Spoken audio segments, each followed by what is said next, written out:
وہ ایک پل میں دشمن کو جس نے پچھاڑا، وہ شیر خدا کے وہ خیبر شکننے کی شجاعت نہیں ہے تو پھر اور کیا ہے، شجاعت نہیں ہے تو پھر اور کیا ہے۔ مدارس اسلامیہ کی عظمت اور مدارس اسلامیہ کی محبت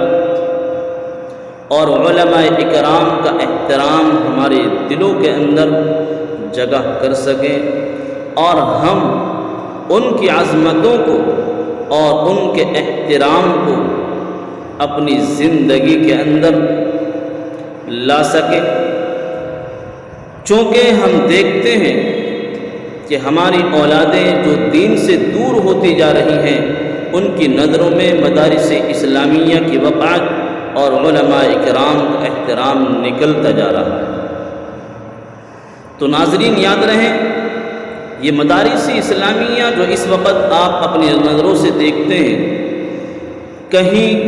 چھپروں کی شکل میں آپ کو نظر آتے ہیں اور کہیں جھوپڑیوں کی شکل میں یہ مدارس اسلامیہ قائم ہیں، کہیں بہترین اور شاندار عمارت اور قلعوں کی شکل کے اندر آپ کو یہ مدارس اسلامیہ نظر آئیں گے۔ لیکن میرے کہنے کا مقصد صرف اور صرف یہ ہے، چاہے مدارس قلعے کی شکل میں ہو، چاہے مدارس جھوپڑی اور چھپروں کی شکل میں ہو، یہ سارے کے سارے مدارس اسلام کے مضبوط قلعے ہوا کرتے ہیں۔ ان مدارس اسلامیہ کے اندر مردہ دلوں کو زندگی عطا کی جاتی ہے، پیاسوں کو سیرابی عطا کی جاتی ہے، اور ان مدارس اسلامیہ کے اندر پڑھنے اور پڑھانے والے اللہ تبارک و تعالیٰ کو بہت زیادہ محبوب اور پسندیدہ ہوا کرتے ہیں۔ اور واضح رہے، انہی مدارس اسلامیہ سے ملت کا تشخص آج تک قائم ہے اور انشاءاللہ تا قیامت قائم رہے گا۔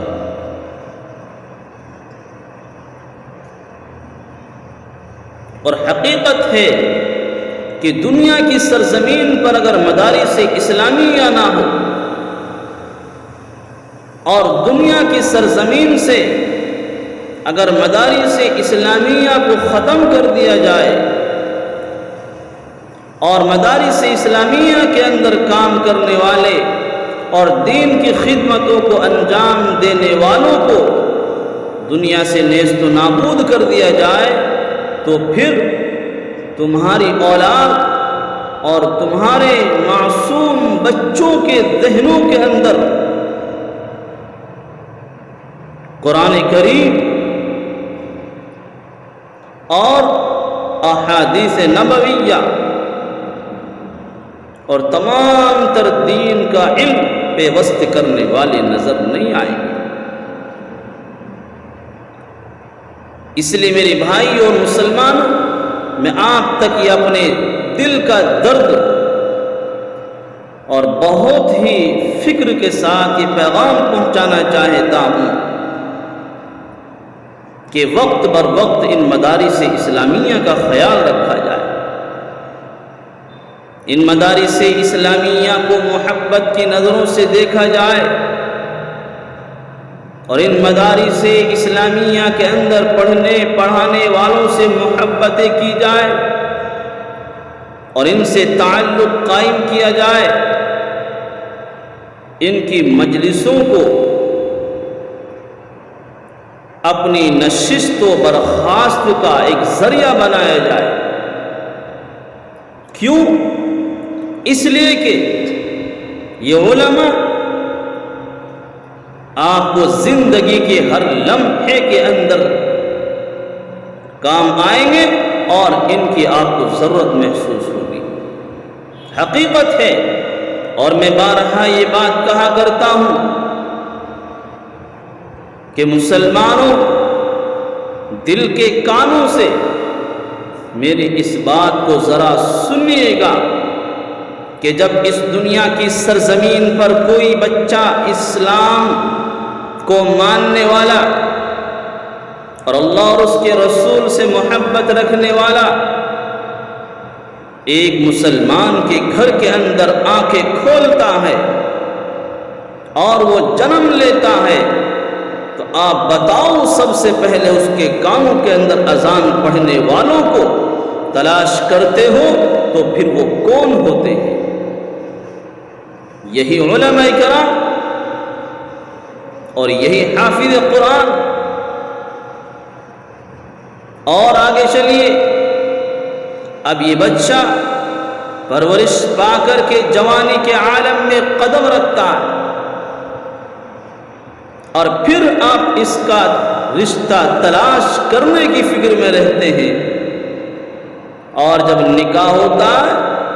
تو خطبہ پڑھ کر کے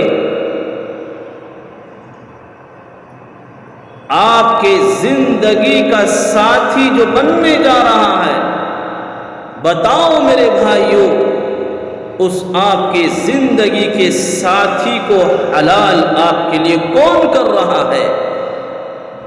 یہی علماء کرام اور یہی حافظ قرآن خطبہ پڑھ کر کے آپ کے لیے زندگی بھر تک اس زندگی کے ساتھی کو حلال اور جائز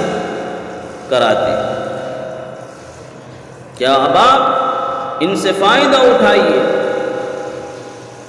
اسی طرح سے میں کہا کرتا ہوں کہ جب دنیا سے انسان ختم ہو جاتا ہے، روح جسم سے نکل جاتی ہے، تو پھر انسان کو کس کی ضرورت محسوس ہوتی ہے؟ اس وقت بھی صرف اور صرف آپ کو معلوم ہوگا کہ یہی علماء اور یہی حافظ قرآن آپ کو نظر آئیں گے اور آپ کو ان کی ضرورت محسوس ہوگی۔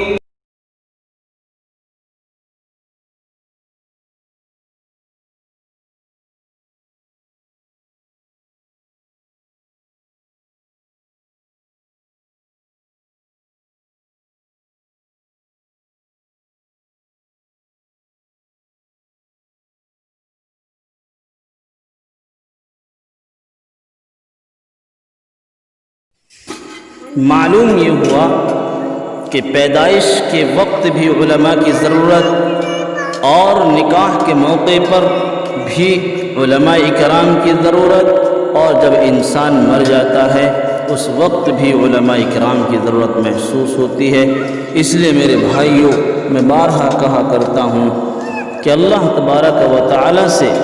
میری بھی دعا ہے اور آپ کو بھی دعا کرنی چاہیے کہ اللہ تعالی ہم سب کو علماء کرام کی قدردانی کرنے کی توفیق عطا فرمائے۔ السلام علیکم ورحمۃ اللہ وبرکاتہ۔